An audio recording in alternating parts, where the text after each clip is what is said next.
क्या आप कभी सोचते हैं कि जीवन में सच्चा सुख क्या है? क्या आप कभी सोचते हैं कि मृत्यु से कैसे निडर होकर जीना चाहिए?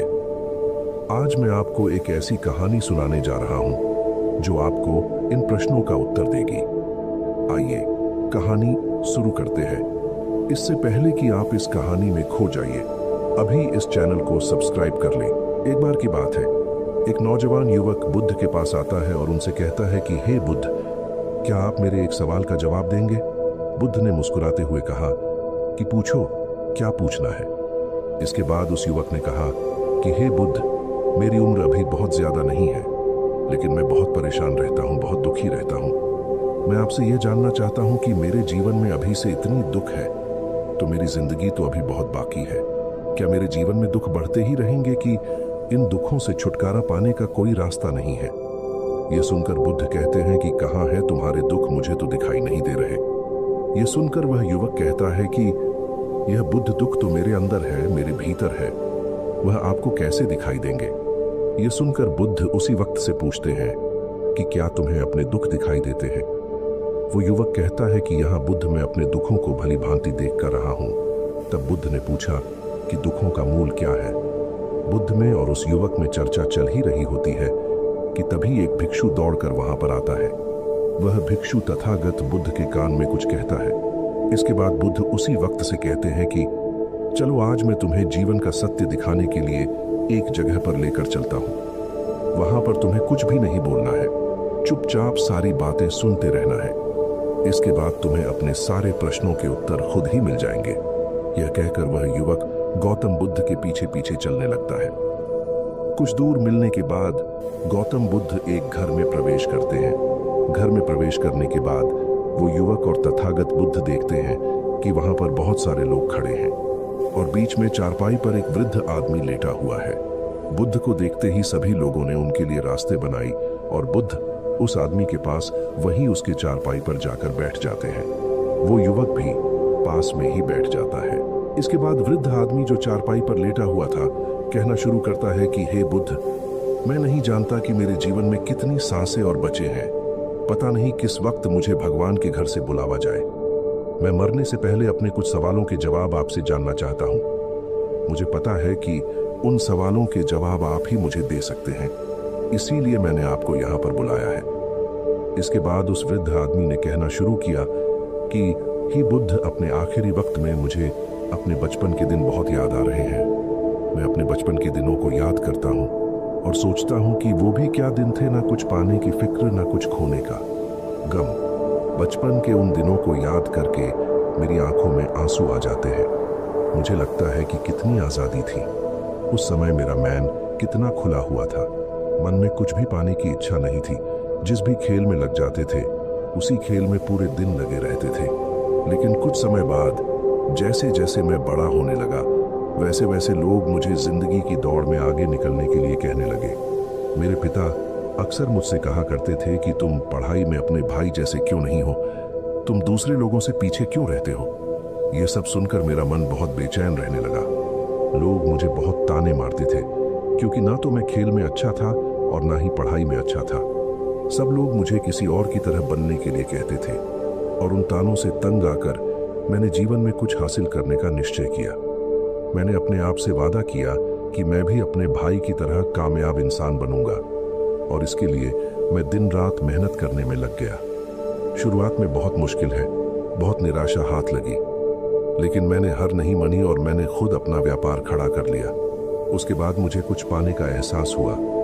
मुझे बहुत खुशी हुई क्योंकि जो लोग मुझे ताने देते थे वही लोग अब मेरे आगे पीछे घूमने लगे थे। कुछ वक्त बाद एक रईस बेटी के साथ मेरी शादी हो गई और उसके बाद मुझे लग रहा था जैसे मेरा जीवन स्वर्ग बन गया हो। कुछ साल बाद मुझे 2 बेटे प्राप्त हुए। दोनों बहुत ही सुंदर और हर्ष थे। अब मेरा मन मेरे बच्चों के लिए कुछ करने को उत्सुक हो गया। मैं और भी ज्यादा धन कमाने में लग गया और जल्द ही मैं अपने नगर का सबसे बड़ा व्यापारी बन गया। सब कुछ अच्छा चल रहा था, लेकिन अनहोनी को कौन टाल सकता है। एक दिन अचानक मेरी पत्नी मुझे छोड़कर चल गई। इससे मुझे बहुत गहरा सदमा पहुंचा। मैं कई दिनों तक अपने घर से बाहर नहीं निकला। मेरे बेटे मुझे हिम्मत दे देते कि पिताजी माताजी तो नहीं रही और जो हो चुका वो वापस नहीं आ सकता। लेकिन हम दोनों भाई आपका हमेशा साथ देंगे, आपकी हमेशा सेवा करेंगे। आपको किसी बात की कोई चिंता करने की आवश्यकता नहीं है। और धीरे धीरे मैंने भी अपने मन को समझा लिया कि अब तो मुझे अपने प्रिया पत्नी के बिना ही जीना पड़ेगा। इसीलिए मैंने अपना मन अपने बेटों के साथ जोड़ लिया। उनकी खुशी में ही मुझे खुशी होती थी, उनके दुख में ही मुझे दुख होता था। इसके बाद मैंने कहा कि ही बुद्ध जीवन चक्र में अक्सर मुझे महसूस होता था कि आखिर जीवन क्या है, जीवन को उसके गहराइयों में कैसे जाना जाए, ये कैसे जाना जाए कि मैं कौन हूँ और मैं इस दुनिया में क्या करने के लिए आया हूँ। ऐसे तमाम सवाल मेरे मन में उठते रहते थे। और मुझे आपके बारे में भी पता चला कि बुद्ध ऐसी ध्यान की प्रणालियों बताते हैं जिससे जीवन का मतलब समझा जा सकता है। लेकिन मैं हमेशा सोचता रहता था कि पहले मैं अपने जीवन से दुखों और परेशानियों को दूर कर देता हूँ, उसके बाद ध्यान में मैं अपना पूरा मन लगाऊंगा। और यही सोच सोच कर मैं कभी ध्यान नहीं कर पाता था। धीरे धीरे वक्त बीता रहा और आखिर में उम्र ढलने के बाद में बीमार पड़ गया। वैसे मेरे जीवन में कोई कमी नहीं रही। मेरे बेटों ने मेरा अच्छा साथ दिया, मैंने जीवन में बहुत कुछ हासिल भी किया। लेकिन अब मैं अपने जीवन में अगर पीछे मुड़कर देखता हूँ तो मुझे एहसास होता है कि मेरे बचपन के दिन ही सबसे प्यारे दिन थे। तब उस आदमी ने बुद्ध से पूछा, मैं चंद मिनट का मेहमान हूँ, ये मैं जानता हूँ, लेकिन क्या कुछ ऐसा सूत्र मुझे बता सकते हैं जिससे कि मैं सुकून से मर सकूं? मेरे मन के सारे सवाल जवाब शांत हो जाएं और मैं जीवन का असली मतलब समझकर मर सकूं। यह सुनकर बुद्ध ने कहा कि हर इंसान को बचपन के दिन प्रिय क्यों होते हैं?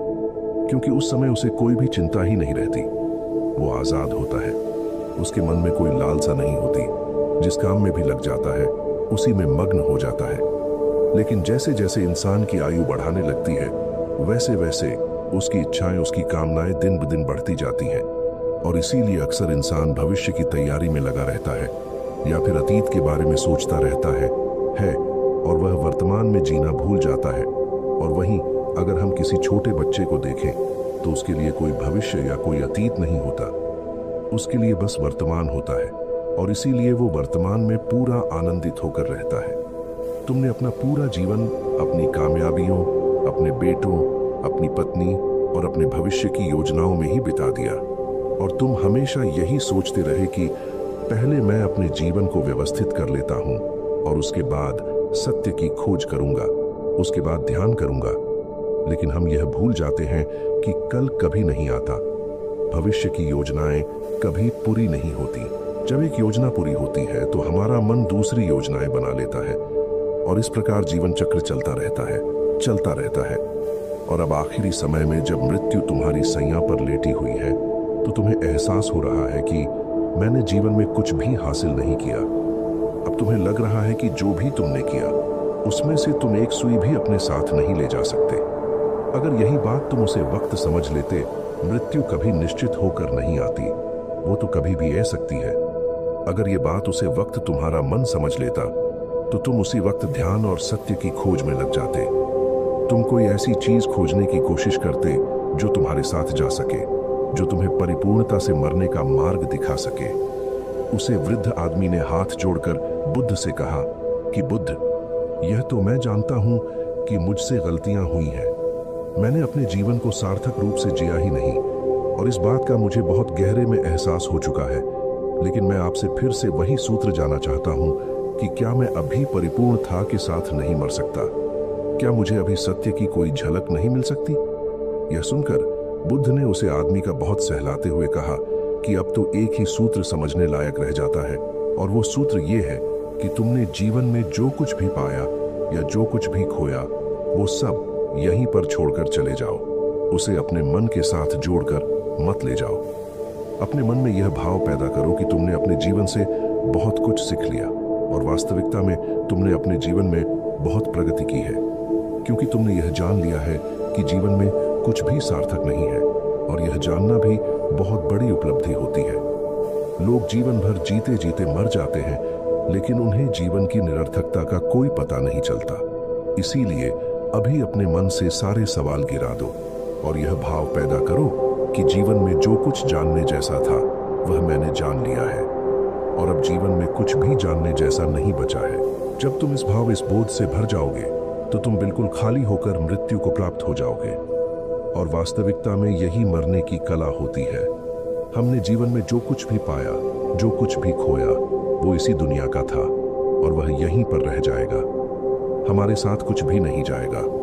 हम खाली जाएंगे, हम बिल्कुल खाली जाएंगे। और जो लोग अपने मन से बिल्कुल खाली होकर जाते हैं, वास्तव में उनके अंदर ज्ञान का दीप जल जाता है और वो आगे चलकर दूसरे जन्मों में उसे निर्वाण की स्थिति को प्राप्त कर सकते हैं। लेकिन उससे पहले तुम्हें इस जीवन की निरर्थकता को समझना होगा। यहाँ पर कुछ भी पाना या कुछ भी खोना कोई मायने नहीं रखता। इसके बाद बहुत देर तक मैंने कोई सवाल नहीं पूछा और वह मुस्कुराते हुए मृत्यु को प्राप्त हो गया। इसके बाद बुद्ध ने उसे नौजवान युवक से पूछा कि क्या तुम्हें अपने सवालों के जवाब मिले, और मिले तो तुम्हें क्या जवाब मिले सभी को बताओ। उसी वक्त ने कहा कि हे बुद्ध, मुझे अपने सवालों के जवाब मिल गए हैं। वृद्ध आदमी के जीवन चक्र से मैं समझ गया हूं कि जीवन में कुछ भी पाने जैसा नहीं होता। सुख हो या दुख हो, सब कुछ यहीं पीछे रह जाता है। और अगर हम इसी चक्कर में फंसे रह जाएंगे तो हम सत्य को कभी नहीं जान पाएंगे। इसीलिए जीवन में सुख और दुख तो चलते ही रहेंगे। इसके साथ साथ चलते हुए ही हमें सत्य की खोज करनी पड़ेगी। लेकिन बुद्ध, मेरे मन में अब भी एक सवाल बाकी है जिसका जवाब जानना सबके लिए बहुत ज्यादा जरूरी है। मेरा सवाल है कि मैं ध्यान की यात्रा करने के लिए बहुत प्रेरित हुआ हूं, लेकिन मुझे कोई मार्ग नहीं पता। ध्यान कैसे किया जाता है कि ध्यान की सभी प्रक्रियाएं तुम्हें होश में लाने के लिए ही बनी है, तुम्हें वर्तमान में लाने के लिए बनी है। अगर तुम किसी भी काम को पूरी उपस्थित के साथ, पूरे एकाग्र भाव से अपने आप को पूरा इकट्ठा करके कर सकते हो तो तुम ध्यान में ही होते हो। लेकिन हमारा ध्यान इधर उधर भटक रहता है। अपना कम करते करते वर्तमान में रहने के लिए मैं तुम्हें एक छोटी सी विधि बताता हूं जिसके जरिए तुम अपना कम भी कर सकते हो और ध्यान को भी समझ सकते हो। जब भी तुम चलते फिरते हो, उठते बैठते हो, सिर्फ अपने सांसों पर ध्यान लगाना शुरू करो। सांस किस नाक से आ रही है, किस नाक से जा रही है, ना कि कौन से कोने से टकरा रही है। सिर्फ तुम उसके साक्षी भर हो जाओ, सिर्फ उसको देखते रहो। कुछ भी काम कर रहे हो, चल रहे हो, फिर खाना खा रहे हो, सिर्फ अपने सांस पर ध्यान लगाओ। और यह करते वक्त तुम्हें महसूस होगा कि तुम्हारा दिमाग, तुम्हारे विचार तुम्हें इधर उधर ले जाते हैं। लेकिन थोड़ी देर बाद तुम्हें फिर से होश आएगा कि तुम्हें अपनी सांसों पर ध्यान लगाना है और तुम्हारा ध्यान फिर से सांस ऑटोमेटिक जाएगा। और धीरे धीरे जब तुम अपने विचारों को देखने लगोगे तो तुम पाओगे कि विचार विलीन होने लगे हैं। तुम्हारे अंदर बस एक खाली मैदान बचा हुआ है। सारे सवाल जवाब विलीन हो चुके हैं। इसके बाद बुद्ध ने कहा कि सांसें जो होती हैं वो वर्तमान में चलती है, ना ही वो भविष्य में चलती है, ना ही अतीत में चलती है। वो वर्तमान होता है, वही वर्तमान स्थिति होती है। और जब तुम अपनी सांसों से जुड़ जाते हो तो तुम वर्तमान में ध्यान लगाना सीख जाते हो, क्योंकि सांसें जिन पर तुम ध्यान लगा रहे हो वो वर्तमान में चल रही होती है। इसके बाद धीरे धीरे कदम दर कदम तुम्हें ध्यान का खुद ही एहसास होने लगेगा। फिर तुम जो भी काम करोगे उसमें तुम्हारा पूरा चित्त लगा होगा। तो शुरुआत वहीं से करो जहां पर तुम हो, यहीं से अभी से अपनी सांसों को पकड़ना शुरू कर दो। तो दोस्तों, कैसी लगी आपको यह कहानी? कमेंट सेक्शन में जरूर बताना। और अच्छी लगी तो इस चैनल को सब्सक्राइब करना मत भूलना। तो मिलते हैं अगले कहानी में, तब तक के लिए अपना ख्याल रखें।